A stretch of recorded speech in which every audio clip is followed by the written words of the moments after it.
আরে ভাই আপনি এই জায়গায় বয়ে রয়েছেন? হ্যাঁ ভাই যেই কথা ওই কাম, এলন আপনার গাড়ি দেখে এলন। এলন চাবি। ঠিক আছে, গাড়ি তো ওইটাই মনে হইতেছে। হালাই কামটা করলো কি, 500 টাকা ভাড়া 300 টাকা গেল গা। হালার মধ্যে অনেক খিদা। ঠিক আছে, এই নাও তোমার 50,000 টাকা। কি ও ভাই 50,000 টাকা কেন? ভাই আমি বলছি এই গাড়ি 1.5 লাখ টাকা কিস্তি কিনা, বেটা এখনো কিস্তি পরিশোধ করে নাই, আর আপনি আমার 50,000 টাকা দেন? আপনি তো আমার মিনিমাম 1 লাখ টাকা দিবেন। আরে মিয়া বুঝো না হয় নাকি? আর এটা কে এলাকায় বাসা যাবো? এটা দূরে নিয়ে পাঁচটাতে খুলে বাঁচা লাগবো। চা দিছি তাই নিয়ে খুশি থাকো, যাও। আচ্ছা ঠিক আছে, নেক্সট টাইম কোনো বাইক টাইক লাগলে আমার ফোন দিন। আচ্ছা যাও। করে চুরি আবার বড় বড় কথা। যা পেয়েছি তাই লাভ। এই সালমান, ওই গাড়িটা আয় পড়ছে, আয় নিয়ে যা।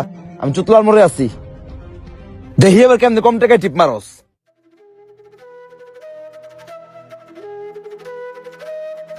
এই নবাব ওঠ, আমি ভাত আনছি, ভাত খেয়ে এলো। এ আপা, এই রোগীর লোক কি আপনি? জি। ডাক্তার ওনারে রিলিজ দিয়ে দেছে। এই কেবিনে অন্য রোগী শিফট হবে, আপনাদের সময় আছে আধা ঘন্টা। কেবিন খালি করে বিল পরিশোধ করে আপনারা চলে যান।